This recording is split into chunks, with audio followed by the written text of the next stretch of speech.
Hello everyone. So this time we are going to discuss what noun the numbers are, and let's watch what the categories it follows and what rules we have to learn for understanding how to change the number of a noun. There are two categories of noun number. First, singular nouns, and second is plural nouns. A noun that denotes one person, place, or thing, etc. is in singular number. Example, a book. Whereas a noun that denotes more than one person, place, or thing, etc. is in plural number. Example, books. Now let's understand some rules which help us to form the plurals of all the singular nouns.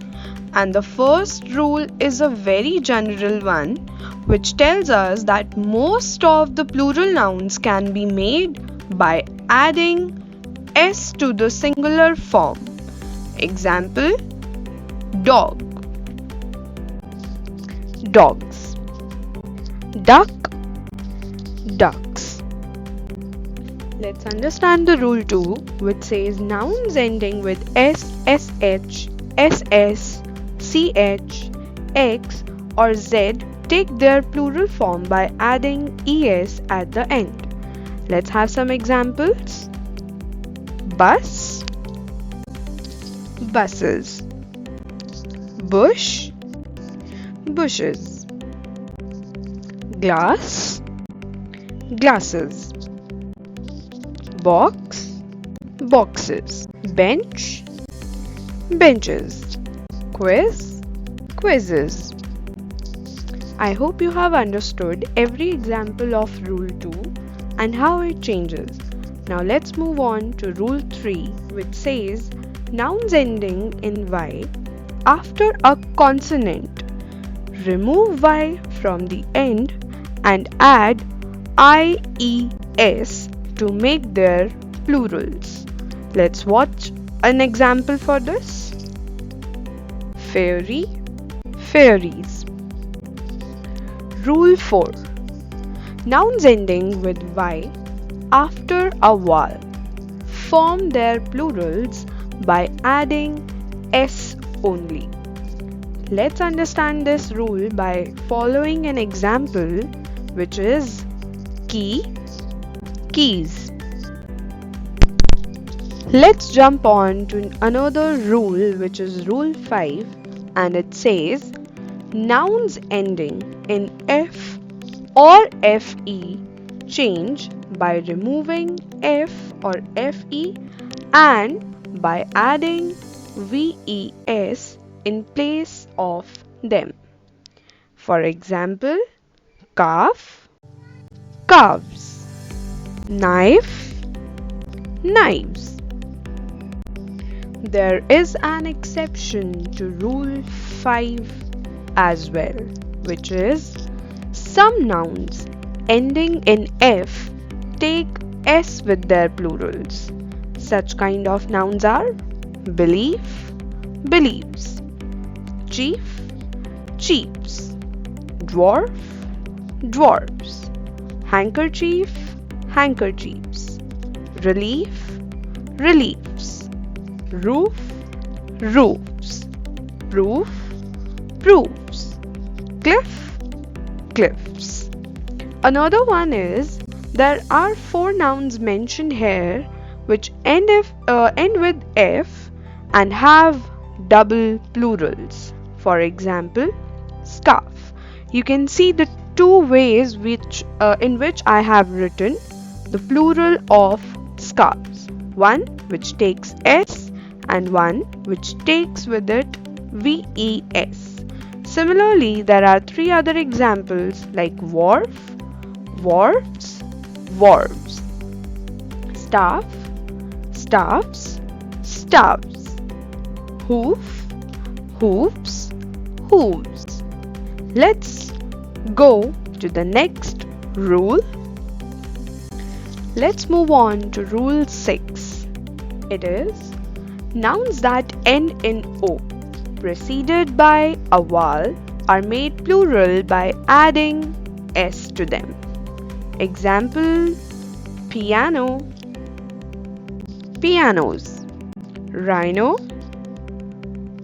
rhinos.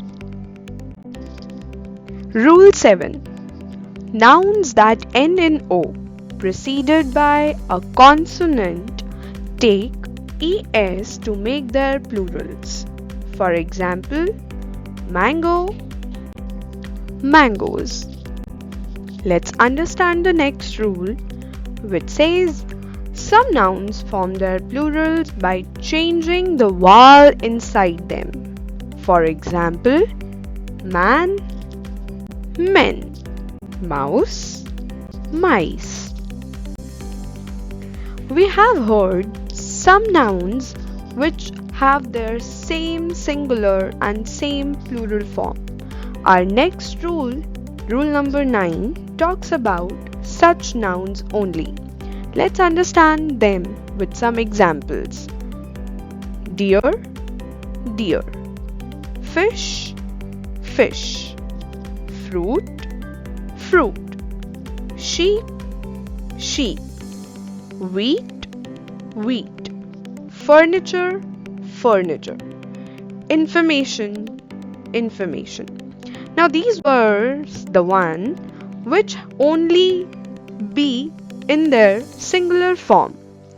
Let's watch some nouns which have s with them in their singular as well as plural forms. For example, pants, pants; news, news; jeans, jeans; headquarters, headquarters; scissors, scissors; species, species; trousers, trousers. I hope you have understood this rule.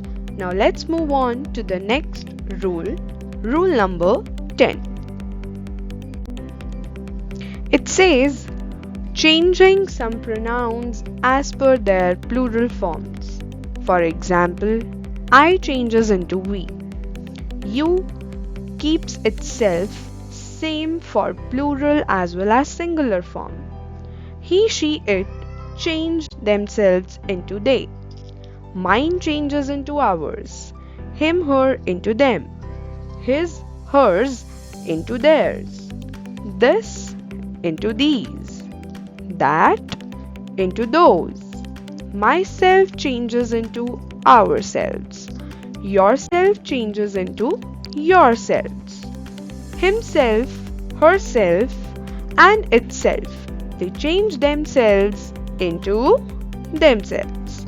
Let's have a look at the other rule, rule number 11. Rule 11 teaches us that the compound nouns change their noun parts into plural. Example: brother-in-law changes into brothers-in-law. Daughter-in-law changes into daughters-in-law. Passerby changes into passers-by. Manservant changes into menservant. Governor-general changes into governor-generals. Now let's understand the last rule, which is zero plural. You must have heard some nouns like score, dozen, 100, 1,000, and so many. Such kind of nouns, when preceded by a numeral, are used in their singular form only, as their meanings are always in plural. Such kind of nouns are called nouns with zero plurals. For example, a banana. When we purchase bananas from the market, we ask the shopkeeper to give us a dozen banana. Am I right? So, we never say dozens of banana. It is dozen banana. So, such kind of nouns always keep themselves as singular, but their actual meaning is always plural. I hope that you have understood each and every rule well as explained by me, and I hope you will keep them in your mind forever. Thank you for watching. Please like and subscribe my channel so that you can get more information related to grammar and writing skills. Thank you.